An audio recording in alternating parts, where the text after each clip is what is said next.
अपना एक घर चलाना मुश्किल हो रहा है, आगे पीछे हो जाता है उसमें, और इतना बड़ा ब्रह्मांड चलाना, इतने जीव जंतुओं को, आत्माओं को उनके कर्म का फल देना, उनके कर्मों को जानना, हर क्षण का उनका विचार तक भी जानना, उसके अकॉर्डिंग उसको फल देना, वैसी वैसी योनियां, वैसे वैसे शरीर उपलब्ध करवाना, कितना बड़ा प्रोजेक्ट है। लेकिन ये अच्छी बात है कि दिखता नहीं है, क्योंकि दिख जाए तो मनुष्य क्या फिर भगवान जी को चैन लेने दे। मेरे को ऐसा क्यों दिया, उसको वैसा क्यों दिया, उसने ऐसा किया, इतनी शिकायतें कर करके भगवान जी का भी जीना हराम कर दें, अपना तो कर ही रखा है। इसलिए दिखते नहीं है, काम सारे कर देते हैं। और छिपे भी कहाँ जाके। भगवान जी को पता था कि ये इतना बावला है, बाहर बाहर ही ढूंढेगा, तो इसको ढूंढते ही रहने दो। अंदर ही जाके छिप गया। अब अपने अंदर व्यक्ति देखता नहीं है। कोई दो व्यक्ति एक बार ना ट्रेन से यात्रा कर रहे थे। एक के पास, एक था उसमें डकैत, उच्च कोटि का डाकू था, और दूसरा था एक बहुत बड़ा साहूकार। तो उसके पास इतनी असरफियां थी, एक थैली भर रखी थी स्वर्ण मुद्राओं की, और वो उसने, डाकू ने देख लिया चढ़ते समय कि भाई इसके पास थैली है स्वर्ण मुद्राओं की, और ये मेरे को छीननी है इसे। ट्रेन में बैठने लगे तो, और दोनों का साथ साथ ही सीट था, आमने सामने।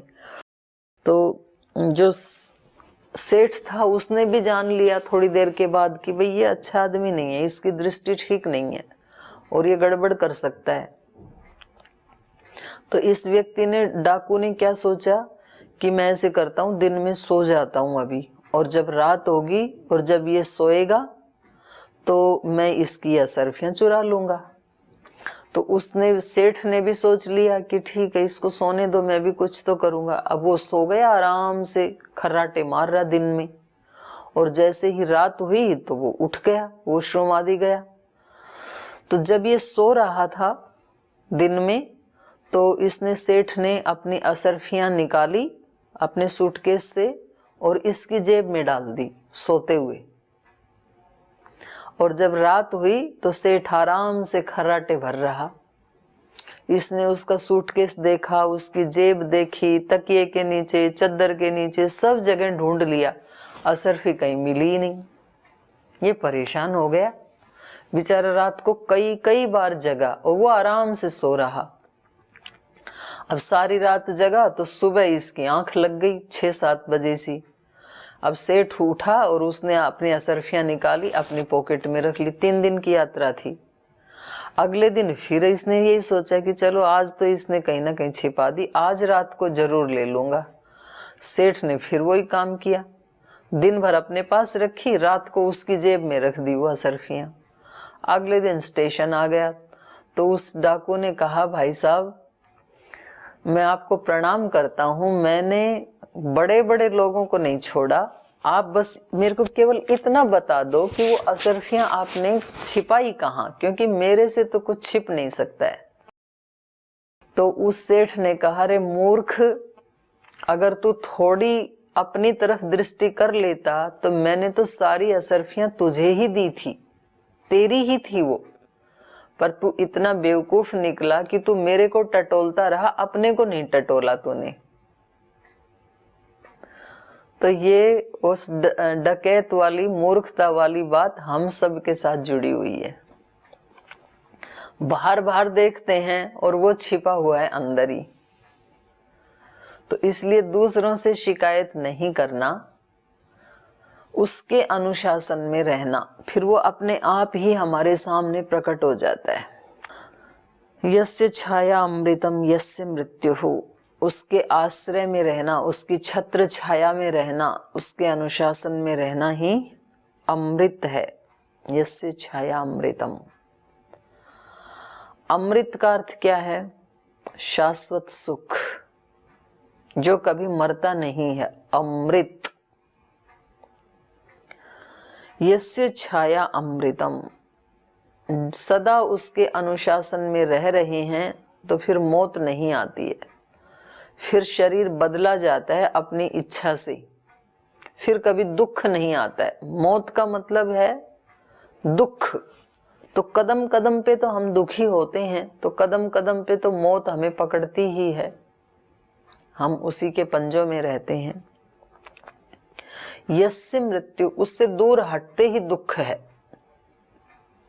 भगवान से दूर होना अपने आप में बहुत बड़ा दुख है आत्मा के लिए।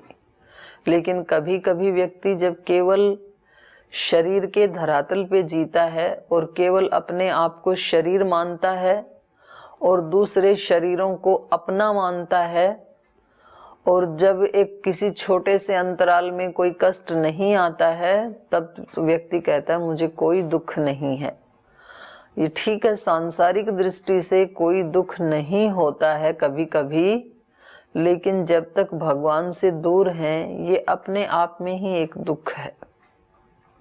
कभी कभी ऐसे होता है ना कि बच्चे अपने माँ बाप से दूर चले गए, फिर वहां जाके सेटल हो गए, तो उनको लगता है कि हमें तो कोई दुख नहीं है, हम तो आराम से जी रहे हैं। लेकिन इतना दुख तो है ही कि अपने माँ बाप के पास नहीं है।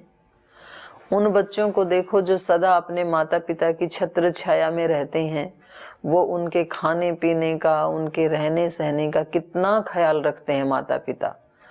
माता उम्र में बड़ी भी हो जाती है ना तो भी, और बच्चे बड़े भी हो जाते हैं तो भी वो उनका इतना ख्याल रखती है, उनके खाने का, सोने का। तुम कितना काम करते हो, ठीक समय पे नहीं खाते हो, ठीक समय पे नहीं सोते हो, सब ठीक तो है। खुद ठीक ना हो तो भी दूसरे की ठीक पूछती है माँ।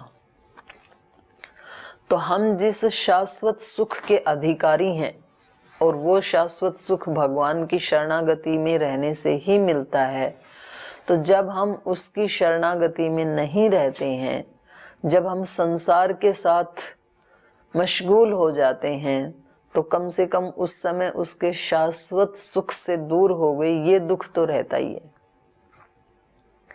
और किसी छोटे बच्चे को तो ज्यादा देर उसकी माँ से दूर रख लिया जाए यदि, तो वो तो बच्चा बेचारा बेहाल हो जाएगा। थोड़ी देर के बाद उसके तो प्राण ही संकट में आ जाएंगे। तो साधक होते हैं छोटे बच्चे के जैसे। जो साधक होते हैं वो ज्यादा देर दूर नहीं रह सकते हैं अपने प्रभु से, उनका जी घबराने लगता है। फिर कभी ऐसा हो जाए संसार में, किसी ऐसे परिस्थितियों में आप फंस जाएं कि ना आप ध्यान कर पा रहे हैं, ना आप भजन कर पा रहे हैं, ना योग कर पा रहे हैं, ना प्राणायाम कर पा रहे हैं, ना ध्यान ये स्वाध्याय कर पा रहे हैं, तो फिर आप दुखी हो जाएंगे। तो साधक छोटे बच्चे जैसे होता है और सामान्य व्यक्ति बड़े बच्चे जैसे होता है। दुख होते हुए भी दुख को फील नहीं करता है। यह आत्मदा बलदा यस्य विश्व उपासते प्रशिशम यस्य देवा यस्य छायामृतम यस्य मृत्यु कस्मै देवाय हविषा विधेम। उस शाश्वत सुख स्वरूप के लिए मेरे जीवन का एक एक पल हवि के रूप में समर्पित है। जब आप यज्ञ करते हैं और जब ये मंत्र बोलेंगे आप, तो ये सारे अर्थ आपके दिमाग में आने चाहिए। तो श्री लक्ष्मी जी कुछ पूछना चाह रही थी। लक्ष्मी जी आप अर्पिता जी को भेज देना अपना प्रश्न, तो कल बता देंगे आपको। अभी एक दो मंत्र के ऊपर और चर्चा कर लेते हैं, थोड़ा पाठ आगे बढ़ जाएगा। यह प्राणतो निमिषतो महित्वैक इद्राजा जगतो बभूव य ईशे अस्य द्विपदश्चतुष्पद कस्मै देवाय हविषा विधेम। यह प्राणतः निमिषतः, यह जिस परमात्मा ने प्राणतः सजीव चीजें बनाई, प्राण वाली चीजें बनाई, और निमिषतः निर्जीव चीजें बनाई, जिसने जंगम जगत बनाया और जिसने स्थावर जगत बनाया, जिसने सजीव और निर्जीव दोनों जगत को महित्वैक, महित्वा एक, अपनी एक महिमा से, अपनी सामर्थ्य से, शक्ति विशेष से, तो जिसने इस सजीव निर्जीव दोनों प्रकार के जगत को अपनी ही सामर्थ्य से बनाया। महित्वैक इद राजा, वो एक इत राजा, इस सारे संसार का वही एकमात्र राजा है। बाकी के राजा तो बेचारे अपने आप को राजा समझ करके खुश हो लेते हैं। कोई सोचता है कि मैं एक गांव का राजा हूँ, तो कोई इलाके का राजा बन जाता है, कोई एमएलए, कोई एमपी, फिर कोई सीएम, एक प्रांत का राजा मानता है अपने आप को, फिर कोई पीएम बोले मैं पूरे देश का राजा हूँ, फिर अंतर्राष्ट्रीय संघ बना लिए। तो ये तो ठीक है, एक संसार की व्यवस्था को चलाने के लिए अच्छी बात है और वो होते भी हैं, लेकिन भगवान तो सबका राजा है और जो जहाँ का राजा है उसको भगवान की तरह से राजा बन करके रहना चाहिए। भगवान राजा कैसे हैं? भगवान राजा ऐसे हैं कि लेते कुछ भी नहीं है हमारे से और देते हुए थकते नहीं हैं, कितना दिए ही जा रहे हैं। और फिर हमारे से कोई भूल हो जाए, त्रुटि हो जाए, तो उसको भी एक अपराध मान करके अपनी करुणा को हमारे से हटाते नहीं हैं। भगवान ऐसे नहीं करते हैं कि देखो ये बच्चे तो कितने अच्छे हैं, सुबह सुबह उठ करके ये ब्रह्म यज्ञ करते हैं और सस्वर वेद पाठ करते हैं, यज्ञ करते हैं, योग करते हैं, तो इनको तो थोड़ा सा अच्छा शुद्ध वायु मिलना चाहिए, इनको थोड़ा सा धूप ज़्यादा मिलनी चाहिए, इनको तो थोड़े से ऑक्सीजन की मात्रा ज़्यादा हो ऐसी वायु मिलनी चाहिए। और जो बिल्कुल नहीं करते हैं, अभी तक भी सो रहे हैं नालायक, उनको बिल्कुल धूप नहीं मिलेगी आज से, उनकी धूप बंद, उनकी हवा बंद, ऐसा नहीं करते हैं। वो करुणालु हैं, बहुत विराटता है उनके अंदर, तो वो सबको चांस तो दिया है, उनको दंड भी मिलेगा उसका, ऐसा नहीं है नहीं मिलेगा। जो देर तक सोते हैं तो रोगी हो ही जाते हैं ना, यही दंड है उनका। लेकिन फिर भी अपनी जो सामान्य करुणा है, कृपा है, जो आगे बढ़ने का चांस है, वो कभी भी नहीं छीनते। वो जिस दिन भी चाहें जल्दी उठने लग जाएं, प्राणायाम करने लग जाएं, योग यज्ञ करने लग जाएं, उनके भी जीवन का उत्थान हो जाएगा। तो ऐसे राजा होने चाहिए, चाहे वो देश का है या एक इलाके का है, गांव का है, या व्यक्ति अपने आप का भी तो राजा है। हमारे सबके पास ये एक अयोध्या नगरी है। अष्टचक्रा नवद्वारा देवानाम पूर अयोध्या, तस्याम हिरण्य कोश स्वर्गो ज्योतिषावृत। इस अयोध्या में एक हिरण्य कहते हैं सोने को, हिरण्मय कोश है। स्वर्गो ज्योतिषावृत, स्वर्गीय ज्योति से आवृत है वो। स्वर्गीय ज्योति मतलब सुख देने वाली ज्योति। स्वर्ग होता है सुख, सुख देने वाली ज्योति से चारों तरफ से आवृत है, ढका हुआ है, लिपटा हुआ है। हम उसको देख नहीं पाते और हम उसके राजा हैं। राजा अपने ही कोश को ना देख पाए फिर काहे का राजा? अपनी ही शक्तियों का जिस राजा को नहीं पता तो फिर कैसा राजा? तो फिर तो बेचारा लाचार व्यक्ति हो गया, राजा नहीं हुआ।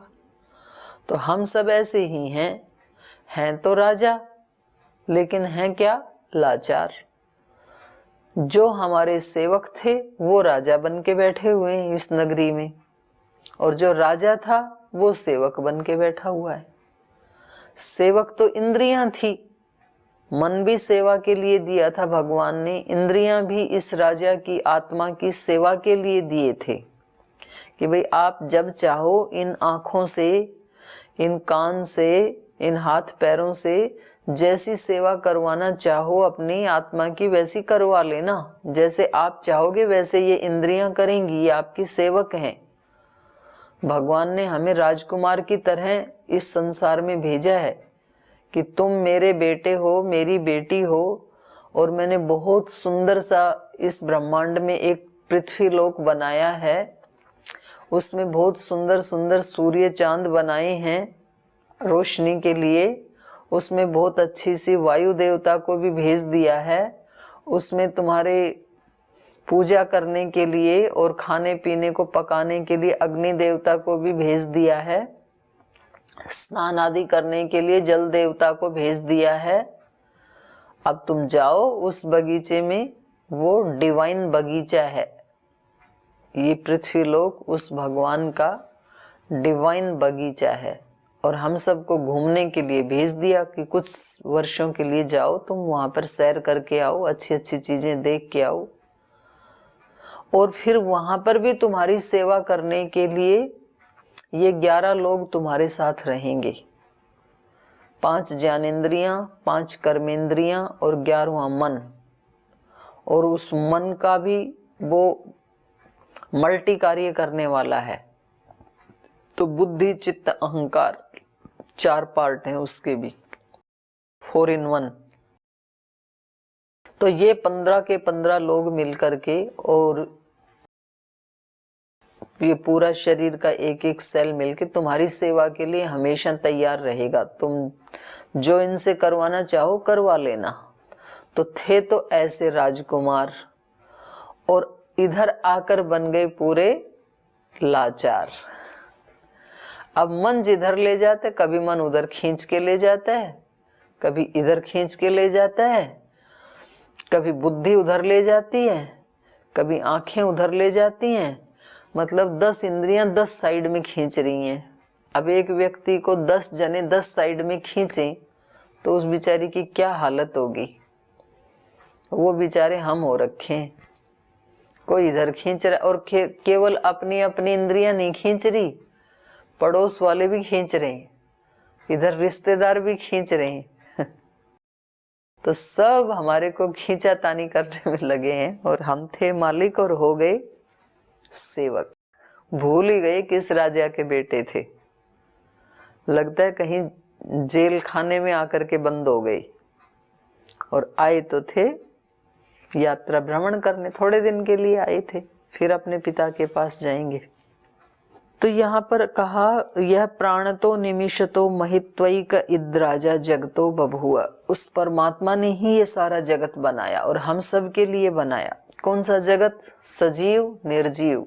कुछ प्राण वाले हैं, कुछ निर्जीव हैं, पर्वत आदि। प्राणतो निमिषतो महित्वा एक इत राजा, अपनी महिमा से बनाया एक इत राजा, अकेला एक ही राजा है इस सारे संसार का। जगतो बभुव, जिसने ये जगत बनाया है। बभुव मतलब बनाया है। जगत को जगत क्यों कहते हैं? क्योंकि वो निरंतर गति कर रहा है, गमन कर रहा है आगे, इसलिए उसको जगत कहते हैं। गच्छति इति जगत। यह ईशे अस्य द्विपदः चतुष्पदः। 2 प्रकार के प्राणी बनाए परमात्मा ने, द्विपद और चतुष्पद। यह जिस परमात्मा ने ईशे रचना की, बनाया, अस्य इस जगत में, द्विपदः 2 पैर वाले, चतुष्पदः 4 पैर वाले। 2 पैर वाले तो मनुष्य हैं, और 4 पैर वाले गाय, भैंस, भेड़, बकरी, ये सब हैं। तो फिर बोल जी बाकी के जो हैं कान खजूरा, बहुत सारे पैर वाला है, तो वो उसका तो जिक्र किया नहीं यहाँ पे। तो यहाँ पर द्विपद चतुष्पद का डबल अर्थ है। एक तो स्थूल अर्थ जो मैंने बताया, 2 पैर वाला, 4 पैर वाला। दूसरा अर्थ है मनुष्य 4 पैर वाला है, और मनुष्य को छोड़ के बाकी सब 2 पैर वाले हैं। तो बोल जी ये तो नई बात हो गई। मनुष्य के 4 पैर कौन से हैं? धर्म, अर्थ, काम, मोक्ष। कल ही हमने संध्या करते समय पढ़ा था ना, हे ईश्वर दयानिधे भवत कृपयानेन जपोपासना आदि कर्मणा धर्म अर्थ काम मोक्षाणाम सद्य सिद्धि भवेन्नः। तो मनुष्य के 4 पद हैं, 4 प्रयोजन है उसके, इसलिए आया है वो धर्म अर्थ काम मोक्ष, इसलिए वो तो चतुष्पाद है मनुष्य तो। और बाकी के जो प्राणी हैं उनके 2 ही काम हैं, अर्थ और काम। ना वो धर्म का आचरण कर सकते हैं, ना मोक्ष का कर सकते हैं। खाना पीना, बच्चे पैदा करना, कामनाएं और अर्थ, तो बाकी सब 2 पैर वाले हैं, मनुष्य अकेला 4 पैर वाला। तो इन सब को परमात्मा ने बनाया। हे प्रभु, आपने हम मनुष्यों को बनाया और सब प्राणियों को बनाया, सबको शाश्वत सुख देने वाले आपको हमारा प्रणाम है। हमारे जीवन का एक एक पल आपकी स्तुति, प्रार्थना, उपासना में बीते। ये स्तुति का मंत्र है। इससे पहले वाला जो था यह आत्मदा बलदा, वो भी स्तुति वाला ही मंत्र था। अगला भी स्तुति की, अगले मंत्र में भी स्तुति की है। ये न द्यौरुग्रा पृथ्वी च दृढ़ा, ये न स्वस्तभितम ये न नाकः, यो अंतरिक्षे रजसो विमानः, कस्मै देवाय हविषा विधेम। ये न, जिस परमात्मा के द्वारा, यहाँ तृतीय विभक्ति है। यह, यौ, ये, यम, यौ, यान, ये न, याभ्याम, यही, ऐसे रूप चलते हैं ना। ये न, जिस परमात्मा के द्वारा उग्रा द्यौहु, उग्र द्युलोक बनाया। उग्र माने अत्यंत तेजस्वी, ऐसा तेजस्वी द्युलोक बनाया परमात्मा ने। ऐसा सूर्य लोक बनाया कि कुछ क्षणों में सारे संसार को अपने प्रकाश से प्रकाशित कर देता है।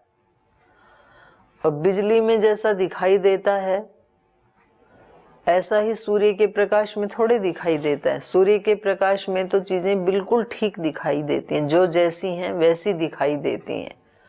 ये बिजली आदि तो जो मनुष्य ने बनाई उसमें तो थोड़ा सा डिफरेंस आ जाता है। आप दुकानों में जब कोई वस्तु खरीदने जाते हैं तो दुकान में कुछ और दिखती है, बाहर आके देखते हैं तो कुछ और दिखती है। आपको लगता है धोखा हो गया, ये तो वहां तो कुछ और कलर लग रहा था, यहाँ तो कुछ और निकला है।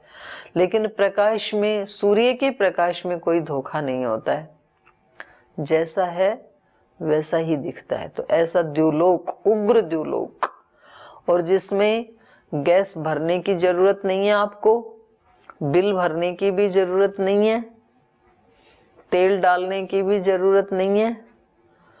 हमारे दादाओं ने भी, पिताओं ने भी, परदादाओं ने भी, उनके दादाओं ने भी, सबने प्रकाश लिया जब से सृष्टि बनी। किसी ने कोई बिल नहीं चुकाया, हमने भी नहीं चुकाया, हमारी संतानें भी नहीं चुकाएंगी, उनकी संतानें भी नहीं चुकाएंगी। जब तक इस धरती पे मनुष्य रहेगा किसी को 1 रुपए भी नहीं देना, बिल्कुल फोकट,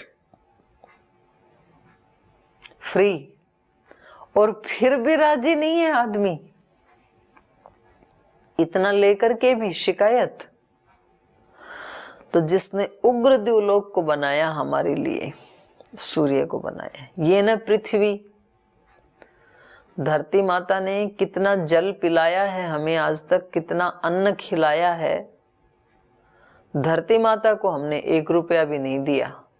हाँ, ये जरूर है, कुछ लोगों ने धरती माता से लेकर के उसको अपना मान करके और हमारे से पैसे ऐंठ लिए। किसी ने तेल के पैसे ले लिए, किसी ने अनाज के पैसे ले लिए, किसी ने पानी के पैसे ले लिए, किसी ने सोना चांदी के पैसे ले लिए, लेकिन धरती माता ने 1 रुपए भी नहीं लिया। वो सदा से देती आ रही है। वो ऐसी देने वाली धरती माता किसने बनाई? ईश्वर ने बनाई, परमात्मा ने बनाई। ये न द्यौरुग्रा पृथ्वी च दृढ़ा, और यहाँ पर दृढ़ा शब्द मंत्र में आया। दृढ़ मतलब बनाई और उसको सुदृढ़ किया। सुदृढ़ किया माने इधर उधर गिर नहीं जाती है पृथ्वी। नहीं तो आप सोचो कि ऐसे आकाश में कोई एक तिनके को भी लटका दे तो हम कहेंगे कितना चमत्कारी है कि तिनके को लटका दिया, तिनका गिर नहीं रहा है। और उसके चमत्कार को देखो, ब्रह्मांड में ऐसे बिल्कुल लटक रही है पृथ्वी, कोई सपोर्ट थोड़ी है पृथ्वी को। पृथ्वी के जैसे ऊपर आकाश है ऐसे नीचे भी आकाश है, आजू बाजू में भी आकाश है, चारों तरफ आकाश है। हमें केवल ऊपर ऊपर आकाश दिखाई दे रहा है पृथ्वी के, क्योंकि हम उसके ऊपर बैठे हुए हैं। नीचे भी ऐसे ही आकाश है इस पृथ्वी के। साइड में भी ऐसे ही आकाश है और ये ऐसे अधर में लटक रही है, तो कितना बड़ा चमत्कार है। तो उसको सुदृढ़ भी किया। जैसे सूर्य हमें आकाश में लटकता हुआ दिखाई दे रहा है, गिर क्यों नहीं जाता है?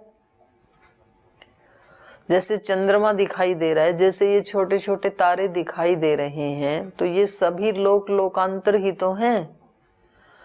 तो हमें ये नीचे क्यों नहीं गिरते, इधर उधर क्यों नहीं गिरते हैं? तो भगवान ने ही सुदृढ़ा, भगवान ने ही अपनी गुरुत्वाकर्षण शक्ति के माध्यम से या जो भी उसके नियम हैं उसके माध्यम से, कोई कहेंगे इसमें कौन सी बड़ी बात है, ये तो गुरुत्वाकर्षण के नियम से टिके हुए हैं सब। तो गुरुत्वाकर्षण का नियम क्या आपके गांव में बना था? गुरुत्वाकर्षण का नियम किसने बनाया? वो भी तो परमात्मा ने बनाया ना। ये न द्यौरुग्रा पृथ्वी च दृढ़ा ये न स्वस्तभितम, स्व माने स्वर्गलोक। इस मंत्र से भी पता लगता है कि केवल इस ब्रह्मांड में पृथ्वी लोक ही नहीं, अन्य लोक लोकांतरों का भी अस्तित्व है। ये न स्वस्तभितम, जिसने सुख को, स्तभितम स्तंभ की तरह धारण किया है। स्तंभ स्थिर होता है, ऐसे भगवान का सुख भी स्थिर है, उसने सुख को धारण किया हुआ है। तो यहां हम स्व का अर्थ करेंगे सुख। गायत्री मंत्र में भी हमने स्व का अर्थ सुख किया था। भूर्भुवः स्वः, स्व माने सुख स्वरूप, यहां भी स्वः। ये न नाकः, और जिसने नाक लोक को बनाया। नाक मतलब ये नोज बनाया, ऐसे वाला नाक नहीं। न अकह, जहां कोई दुख नहीं है, उसका नाम है स्वर्गलोक। जिसने शाश्वत सुख को बनाया, जिसने स्वर्गलोक को बनाया, पृथ्वीलोक को बनाया, द्युलोक को बनाया, स्वर्गलोक को बनाया। 3 लोक तो इस मंत्र में खुद ही गिना दिए, वेद ही बता रहा है। तो कुछ लोग ऐसे बोल देते हैं ना, कोई स्वर्ग नरक नहीं है, सब है, जो है वो इसी पृथ्वी के ऊपर ही है। ये सच है, इस पृथ्वी पे ही सारे सुख दुख हैं, लेकिन इसके अतिरिक्त भी लोक लोकांतर हैं। ये तो वेद ही बता रहा है, वेद के मंत्र ही बता रहे हैं। तो उन्होंने उग्र द्युलोक को बनाया परमात्मा ने, उसने पृथ्वी को बनाया, बना करके उसको अपनी अपनी अपनी मर्यादाओं में रखा। दृढ़ा, ये न दृढ़ा, ये न स्वस्तभितम ये न नाकः, जिसने इस स्वर्गलोक को बनाया। यो अंतरिक्षे रजसो विमानः, और उसने इनको ऐसे बनाया कि ये सारे रजसो विमान, विशेष मान से युक्त। विमान मतलब हवाई जहाज नहीं, अर्थ तो हवाई जहाज जैसा ही है। जैसे वो आसमान में विशेष मान से युक्त होकर के उड़ती है, कोई इधर उधर गिरती नहीं है, जो उसका रास्ता है उसी के ऊपर आगे बढ़ती है।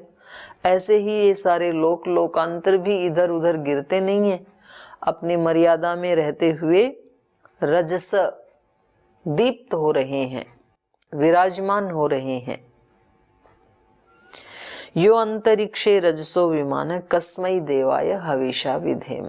उस सुख स्वरूप के लिए मेरे जीवन का एक एक पल, मेरे मस्तिष्क के, ब्रेन के एक एक विचार, मेरे हृदय की एक एक भावना, बस उसी के चरणों में समर्पित है, उसी की भक्ति में अर्पित है।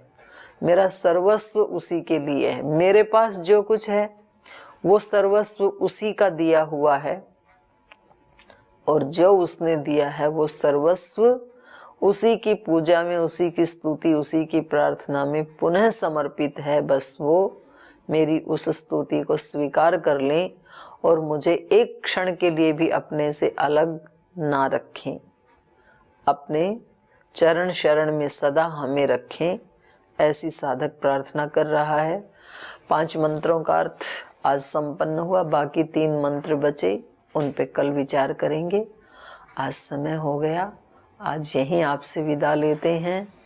आपका दिन बहुत बहुत मंगलमय हो। ऐसे ही स्वर्ग सुख का आप अनुभव करें जो इन मंत्रों में पढ़ा है। हृदय से बहुत बहुत कृतज्ञता और प्रणाम आप सभी भाई बहनों को।